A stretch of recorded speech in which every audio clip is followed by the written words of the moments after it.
Welcome back to MBKB Talks. Today's episode is titled Arena Tours to Autism Advocacy with special guest Dan Bremner, and we're really excited for this one. This episode is a special one for me in particular because, as you can tell, today's guest is not only a colleague at MBKB but also my brother. Dan is a SENDCo and a tutor at MBKB. He brings a huge amount of heart and understanding into everything that he does. What makes this episode even more meaningful is that Dan's journey into SEND and neurodiversity support was shaped by his own personal experience as a parent to his son and my nephew Grayson, who was the starting point.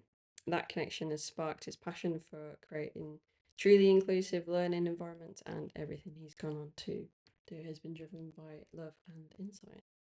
Now, Dan's career, I must say, is quite an inspiring one. So he's toured the UK with his former band EOV. He's supported McBusted and The Vamps as well.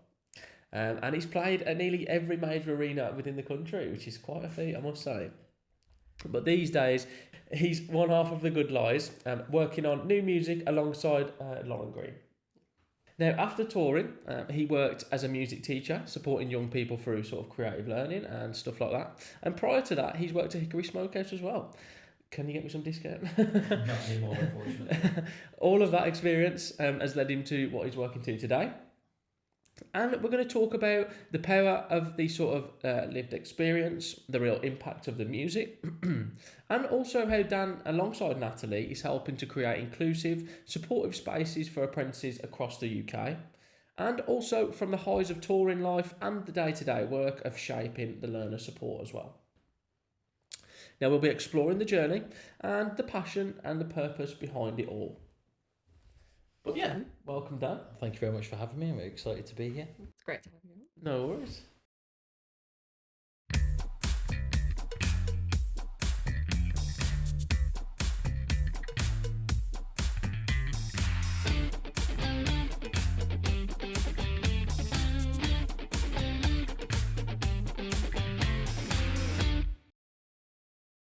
Before we dive deeper into the main conversation of the episode, here's a quick look at what to expect. Now, first off, we'll be talking literally what it's like to work in SEND and how the lived experience can shape sort of your approach to supporting learners, and also how Dan's journey personally and professionally has led him to sort of where he's at now. We'll also be digging into the role music plays in your life and work, and your time touring the UK, and how creativity can help support neurodivergent individuals. And then plus, we're also going to look at inclusion, in the real world, and also misconceptions about autism, and how Dan, alongside Natalie, is just helping build a more supportive learning sort of environment, really, for all of the apprentices, or our apprentices, within the UK. Right, let's kick things off and get to know Dan. So, can you introduce yourself and tell us a bit about your role at MBKB as a SEND coordinator tutor?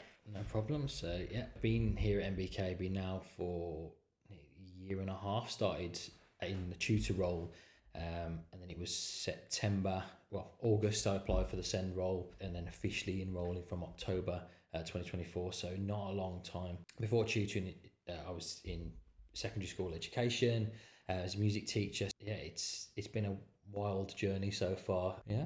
Cool. Sounds good. So what we're doing in that SENDCo role, so we speak to all of our learners who start with us about any support needs they may have, and then getting them the right support and the right adjustments for their course unique for them, and making sure they are supportive in the way that they need to be. Some of them say have formal diagnosis, most don't, and that's okay. We can support every learner no matter what their needs are, as long as we know how we can support them and work together with them, and we can make a difference. Amazing stuff. Now, obviously, we'll dive into sort of the SEND stuff later, but let's just get a bit of a personal look at your sort of personal background first. So, obviously, your background is quite unique. And what led you to sort of go from touring arenas to working in education and SEND, do you think? Touring arenas is something I always wanted to do from school. I remember having the conversation with the careers advisor, a typical teenager, not really liking to follow rules, very stubborn, I'd say. In some of the classes, if I wasn't interested, I'm not listening to what that teacher's saying, which is, looking back, is very hard. And as a teacher, I could see myself in the classroom doing that to me, so it was very weird. I said to this careers advisor, he's like, what do you want to be when you're older? I'm like, a rock star. That was my answer. And they were like, you want something more realistic? I was like, no, that's all I want to do. So I left school and then went to Halesowen College and did a level 3 music course. It was music performance and technology. And while there, met what would eventually become the band E of E. I met the lead singer Tom, and we hit it off straight away. So his passion was the same as mine for music, and we started writing together. And then moving into developing the band. When college finished for myself, went full time into the band and threw everything at it. And luckily enough to get some quite big tours with McBusted and the Vamps back in 2014. We'd only been together as a band about 2 years, so we were very lucky and fortunate to get that position and loved that side of it. And then it all came crashing down at the end of 2015. As bands do, it's a relationship at the end of the day. It's like being married to 4 other people. We're still friends now, we still talk and meet up occasionally. The next one we haven't decided, but the last one was Tom's wedding. And then from there I went back into education to get my degree. I was going to go to uni after college, but then when the band started taking off, that was the pathway that was better for me. Then going back to university, feeling a bit older and maybe say that lived in experience, a bit wiser than some of the other students there. It was kind of mentor role because I'd been there and done it compared to some of the other peers, that I kind of sharing my experiences and like, this is quite good. I like working with people and teaching them. So while I was at uni, I started volunteering for teaching at schools. Ended up volunteering at Womburn High School, which 3 years after volunteering I would then go to be the music teacher there, which is kind of a weird full circle moment. Then I got my degree in music technology, music performance, jumped straight into a PGCE teaching qualification, became a school teacher back in 2020 during all the lockdown and stuff, which is a whole other story, as everyone's sort of got their lockdown stories. But being a teacher in that environment was very intense. The training I had just stopped March 2020, and the next time I walked into a classroom was September 2020, when it was my classroom, and they were like, here's your students. You've got these year 7s who didn't have a year 6. They're all terrified. They don't know what to expect, and you're with them all day. I was like, cool. Anyone else going to come in? Nope, we're in bubbles, so everyone needs to stay in their rooms. So thrown in the deep end. And that was a massive learning curve. Then had to deal with a classroom of students I was trying to getting to know my actual teaching role and my experience, and call that the teaching pedagogy, like how you teach. I'm still coming to grips with all of that. To then have the students, should I say, in there, with then finding out that they've got those learning difficulties or disabilities and catering all to those, and how can I quickly adapt my music lesson that I planned. I've suddenly got a new student who needs some sort of adjustment, so it's how can I quickly change that. So that was kind of my first experience of that. And then Grayson, my son, when he was around 2, we started noticing there's a difference in the way he was developing. He was always a little bit behind, and they used to say, oh, he's just a COVID baby, he'll catch up, and he didn't. And it was like, okay, we need to find out what's going on here. So that was a massive learning curve on the other side. So when he started to get older, I kind of fell out of love with the school environment. Still love teaching, and then the opportunity to look at apprenticeships, which gave me the flexibility to look after Grayson more and do more with him, and take that kind of send role as a parent further. And then obviously MBKB, joining here as a tutor. And then when the send role came up in September, I was like, yeah, I want that. I've already got all this experience of school and from personal life that I can bring to the table, and I want to learn more, and this is going to give me the opportunity to do that for professionally and personally. So that was a very long-winded answer, so apologies for that, but I think that's how I got from touring-ish into what I do now. It's a some journey, that is. Very good. You're one part of the SEND team here at MBKB, working alongside the brilliant Natalie. Can you talk about the work you've both been doing and how you support each other in making a real difference? Yeah, so Nat's fantastic, and I really mean that. Like, I couldn't do this role without her. When this role first came up, it was for just one person. But Natalie has got a wealth of experience. I'm sure she'd love to come on the podcast as well and speak about her journey, so I won't go into too much detail. But she was a SENDCo before, a previous training provider, so she has got that experience of what it means to be a SENDCo and how the department should run. So we split everything 50-50. So we started with referrals for the learners. So any tutor having a question about a learner, say, I think my learner needs some support. On Mondays to Wednesdays, I look after Wednesday afternoon is I look after that, and then Nat takes over from Wednesday evening to the Thursday Friday. But the work that we do, so we speak with each learner individually. It's all like confidential. So if they don't want their tutor to know or say no, their manager knowing, sorry, their tutor needs to know because they need to put those in place. But if they don't want their manager knowing, that's absolutely fine. We explain to them that it's our role just to support them on the course. So we look at how we can find their unique learning needs really, and how to make the best outcome for their course. And we check in with them as well. So every 10 to 12 weeks we do reviews to make sure that what we've put in a plan is right for them and is still working.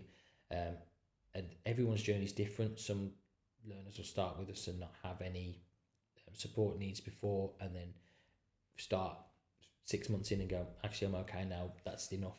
Or they'll have support all the way through, or they'll get support at the end. So it's all about being adapting. So we meet up once a week and go through any difficulties that we're having or any things that we found out, and we're constantly adapting and changing our approach to meet the needs of the learners we've got. So it's very like custom fit for every single learner, to make sure that they get exactly what they need to help with their journey. Yeah, I think that's quite important really, because obviously each learner's unique, so you need to make sure you're catering to all of those. Exactly, yeah. There's not one size fits all with everyone, and everyone's individual, so we need to make sure while they're on the same course and they're getting the same resources, teaching, the resources are different for them, and we can adapt those in any way that we need to.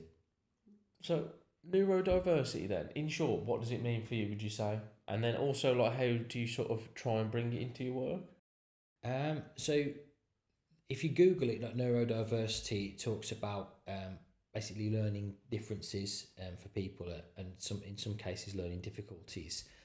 Things like autism, ADHD, dyslexia, dyscalculia, dyspraxia. There's like OCD as well, and then they need support with. So diversity, I think in some way everyone is neurodiverse. No, we don't think the same. We don't look at things the same. We're all different. We have similar approaches, but everyone has their own neurodiversity in a sense. When I look at neurodiversity, I picture it as the B&Q paint colour wall.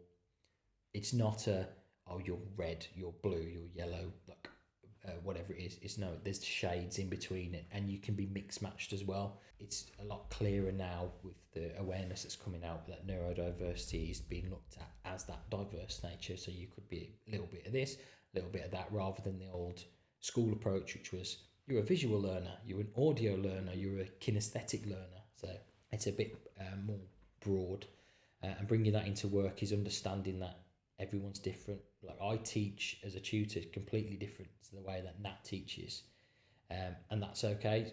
But then as our learners, they're learning from two different teaching styles, and we need to find the style that suits them as well. So it's kind of meeting in the middle with it all. Just adapting for everybody that you meet to make sure that they're getting what they need. Yeah, exactly. It's a lot of work behind the scenes, and our tutors are great at picking that up and rolling with it and speaking to the learners, and it's having those conversations. And sometimes they can be difficult with learners who have been kind of neglected by the school system. Like they always struggled, but no one ever helped them, so they stopped reaching out. And they may have a neurodiversity needs that's never been picked up, or they don't. They just need a little something different. So it's trying to find that adjustment and that adaptation for them. So what advice then would you give to, say, a tutor or teacher or anybody within sort of the education sector really, to sort of, if they want to improve their SEND provision, what advice would you give them? The biggest tip is getting on social media, because it sounds horrible. The local councils, local authorities are so underfunded with their SEND provision in some counties, not all of them. So it's really difficult to see what's out there. Whereas on social media, there's loads of great advocate groups that have been set up. Send Reform UK is a great one. It's now, there's another one, or that one might have changed, called Send Sanctuary UK, and it's just parents and teachers and training providers, tutors, just coming together and sharing resources and sharing ideas. There's lots of really good stuff out there, and there are loads of free courses as well online. You can just search the Gov website, find the free courses. And if you're interested about a particular area, like for me, I did the Understanding Autism one because of Grayson. So I found that course, did that online, and that was great. There's also loads of the charity websites as well. So for autism, the National Autistic Society website, you can go on there. Again, loads of resources. They set you up with like forums and things. It's becoming more mainstream, and I think there's definitely an awareness growing of SEND across the UK, and people understanding themselves more. But yeah, just start looking and reach out. Like, try and create some groups for people, and say anyone who's listening to this podcast and interested, you can reach out to us at MBK. Be like happy to chat and say, look for this, go and speak to this person. Each local authority also has a SEND offer, so you can speak to them directly and ask, what is that? How do I get involved? But yeah, it's one of those things that it's hard to understand because it's so varied and so wide that there is so much to take in. But just start with the bit that you're really passionate about, and you'll find the path. Definitely, I think it's important that every tutor should have a basic understanding of how to support SEND sort of students on it, at least just to have a deep understanding. Really, I think that'd be super helpful. Every tutor and teacher, to be fair. Definitely, yeah, it should be a part of this sort of training. If it's not already, to be fair, it should definitely be a deep part of the training, really. Yeah, definitely. You should be, say, an integral part of that learning journey for a teacher or a tutor, and something at MBKB we do with all our new tutors. We have that session where myself or Natalie or both of us, depending on how busy we are, will meet the new tutors that start and go through our SEND process and where they can get more information. But yeah, definitely for school teachers, because it's becoming more and more common in the classroom with these neurotypical needs. So having that understanding straight away is definitely a big key part of that. I think it's really good, isn't it? Because it's giving you like the insight. I feel like now it's everywhere that the information is there, and it's getting better, and it's only going to get better and get more information. Whereas like obviously like previously, that meant when we were in school, some kids may get written off as being the naughty kids, or the kids that aren't paying attention. It's like, yeah, because they're not getting the needs met how they need to learn. I mean, not everybody learns in a classroom of 30 odd kids. Yeah, I was just being taught. Yeah, I think I agree with that. It wasn't the same in my school. They never really supported people with needs. No, it's difficult. I think it's because of that lack of understanding and lack of awareness that's coming in, and you'll see things online of people saying, oh, everyone's got autism now, or everyone's got ADHD. No, everyone is neurodiverse, and it's always been there. It's just there's now more awareness of it and what the actual needs are, and I think it kind of leads in some cases into stereotypes where certain behaviours are, that's autism, that's ADHD. So for example, like ADHD, the kid in the classroom who can't sit still, oh, he's got ADHD, so we need to get him out of the classroom. So no, the ADHD in him is gone, I know what the question is, I know what the answer is, I'm done. He's got there quicker than anyone else, so he needs something else to stimulate him, or he or she. So it's not that there's more autism and more ADHD. It's just an example. Let's just say there's more awareness of it, and as a parent of someone with autism, you start to see the traits in yourself as well, and it's quite an interesting journey to then reflect on your own learning and go, oh, well, I do that. Is that classed as autism, or is that just part of learning, or is that how I learn? It's a minefield when you start looking at all those things. Wow, for sure. And then from a personal point of view, so obviously Grayson was really the start of this journey for you. How has that experience shaped the way you view support, education, and what apprentices really need? It's given me a completely different view. As any parent will tell you, the moment their kid's born, it's like the world suddenly becomes colour. It's a really weird experience. You suddenly notice every danger, every threat, every little moment as well, and everything that it could be, and you've got this idea in your head of what's going to happen. Oh, they'll be doing this at this age and that. So with Grayson, it was quite like difficult at times, emotional to go, well, all the other kids are doing this, all the other kids are crawling, Grayson's not crawling. All the other kids are walking, he's not walking. It's that, and he was always behind, and he's not talking. He says the odd word now, but he's still what we class as non-verbal or pre-verbal. It's lots of noises and gestures more than actual sentences. So it's given me a lot of insight about not just how my world has changed and how to deal with different people and be patient, because it's exhausting as a parent anyway, but as someone with a parent of someone with SEND need, it's even more so. You're on 24/7 from the moment they wake up to the moment they go to bed. You're watching them, especially someone like Grayson, who is so loving and so intense with the good side. It's amazing, but he doesn't see danger. He doesn't see the problem in things, so he puts himself in harm's way. So you have to be careful of that. And it sounds really negative, but it's not. There's some amazing moments. Like, I've learned to really appreciate little things. So Grayson's main thing, he loves to match stuff. You know this, you see, he matches things up. So you get him a new toy. Grayson looks at the car and goes, this is a red car. I've got another red car. I'm going to go and grab that. And he'll grab the red car and match it up. It could be the wheels are the same.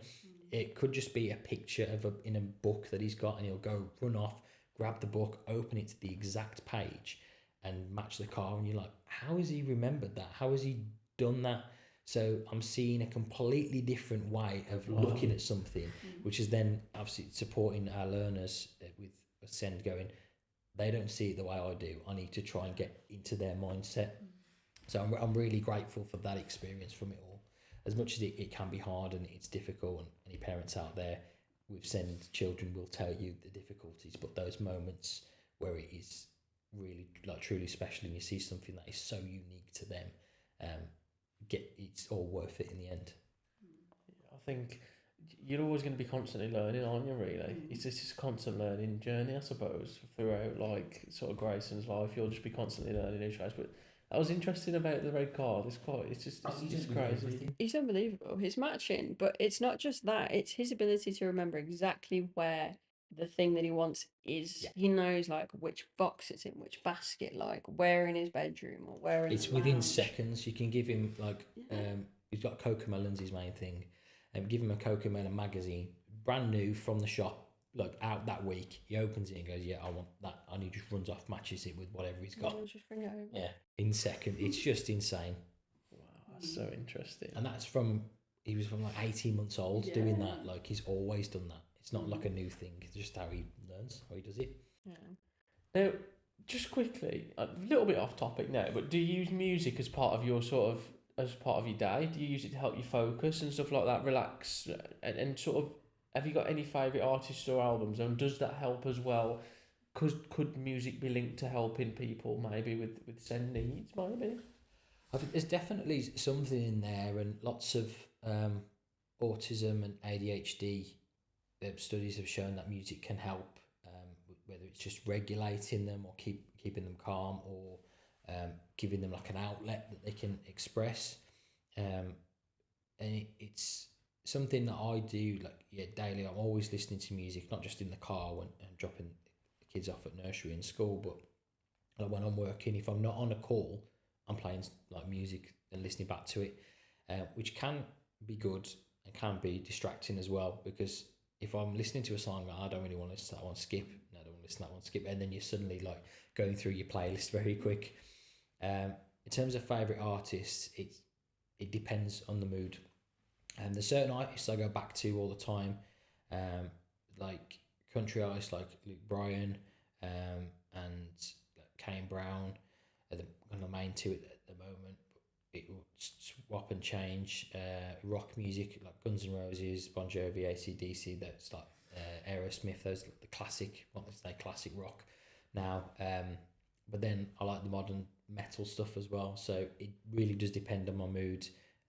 So it's hard to say what a favourite artist or album is, because it is just, no, sounds horrible, flavour of the week. What am I inspired by now? What am I listening to? And I'll go through. So I'll make playlists of the most random songs, and they'll jump from genre and decade very quickly. But it's all good. That's keeps me focused on what I'm doing. So I can listen to music and be singing along to music while typing an email, which is a skill I didn't know I had until I started working here.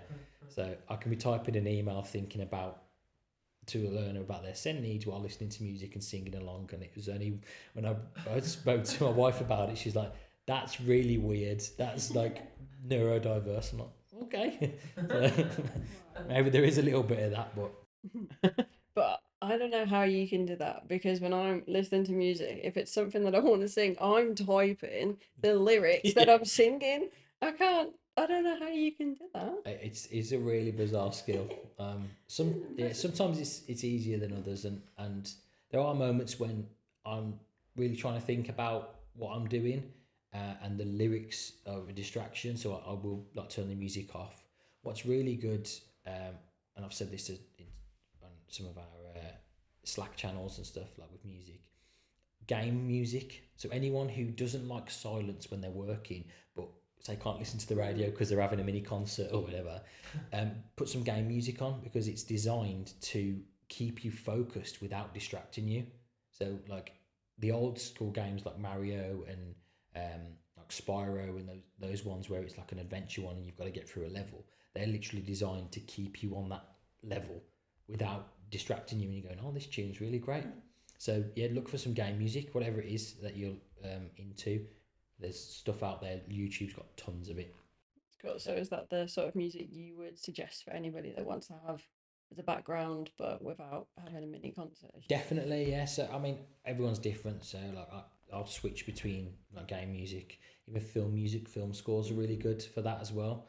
But certain ones, like if you're listening to Jurassic Park, you suddenly start singing it. So it can be difficult in that way. So yeah, anyone who struggles with silence but also struggles when the radio is playing their favourite song, try game music. That's definitely my top tip for that. We've got to talk about EUV. You supporting huge bands playing massive venues. What is the experience out of all that stands out the most to you? It's really difficult. When you sent me these questions, I was stuck, because there's so many moments. For me, it's key moments through that journey. I first met Tom. He was performing in another band, and I knew I wanted to start a band. I was looking for people. Some people interested in me weren't as interested in it as me. But then I'd seen Tom perform, and as soon as he sang, I was like, that's the guy I want in my band. I want him singing in my band. So made friends and then started jamming together. And he probably tell the story the same, that he was going to give it a miss because he was already in one band with his friends from school, and then I kind of threw him in with me and my friends. And he was like, he said like years after that he thought he wasn't going to work out. And then we started writing on the song, and I took him this chord idea and he started writing the song. And from that first song that we wrote together, there was just something about it, and everyone we played it to was like, that's really catchy. Then we started working on the songs together, and then that led us into going at it full time. When we got the McBusted tour, that was 32 dates, arena tour, all up and down the UK. I mean, we played what is now the BP Pulse Live Arena 4 times, the O2 Arena 3 times, like Manchester MEM Arena 3 times. It was just insane. And we went in for it thinking, it'd be great to get it, but are we really going to get that opportunity? And I remember when the manager told us, and we were in the car park at Sainsbury's, and he was like, yeah, you're going on tour with Busted, and we were like screaming and jumping up and down in the car. But yeah, that was a mad moment. The first night at the BP Pulse Live Arena in Birmingham, which was the LG Arena then, because all our family and friends were there, like you were there, and like uncles, aunties, everyone who'd seen us play in the local pubs and been awful, let's be honest, and sounding terrible, to now we're on an arena stage. That was walking out every night, and the lights go down, the crowd are amazing no matter where we were. I had a watch on similar to like a sports watch, and every night before we went on stage, I'd check it, and sometimes it would beep and say that my heart rate is really elevated. That night I remember it was like 190 something. It was ridiculous because my heart was racing. I was really nervous. Lights went down, we ran out on stage, everyone's screaming, then we started the song, and it was just like that. For me, that was a moment. I was 10, sat in this arena watching McFly with Busted. Now I'm on stage basically with them. It was very surreal.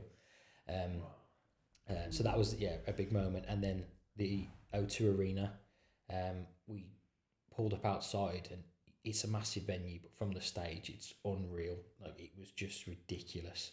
I'd seen Bon Jovi there, Paul McCartney, Aerosmith, and now again I'm on that stage, and you walk down the hall and there's pictures of all these people that have played, and it was like, how have we got here? And again, another really nervous night. So those are the two moments that really stand out from that experience. And then a year later, playing Download Festival. I mean, we opened it up on the Dogtooth stage just to be there and experience it. We could hear the other bands sound checking. Again, people we'd looked up to and thinking, we're just five guys from Dudley and the surrounding areas that have seemed to have got this opportunity. So a really incredible moment. So it's again another long-winded answer, but it's really hard to pick out one experience. Those were the ones that, when I look back on, I really cherish those memories.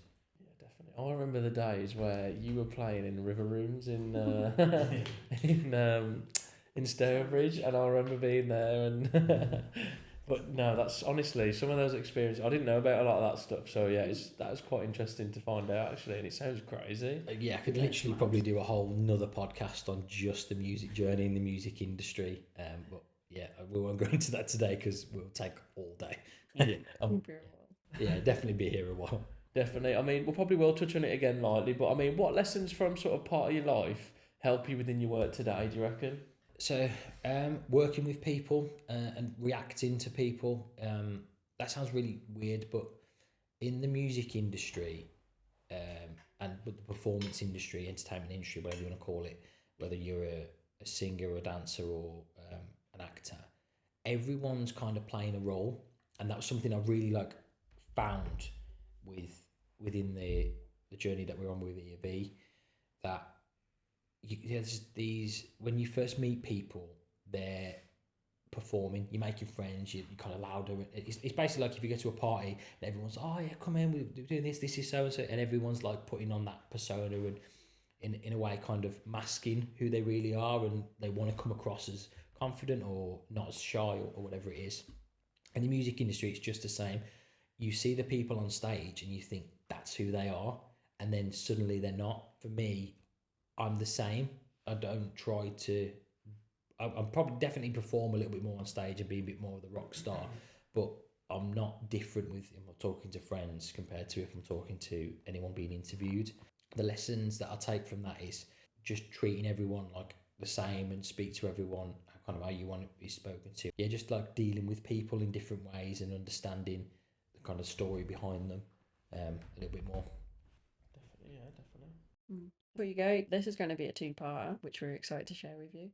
Definitely. So don't forget to like, comment and subscribe. And as always, let us know what you'd love to hear in any future episodes. Be sure to follow us on TikTok, YouTube, LinkedIn, all of the socials to keep up to date.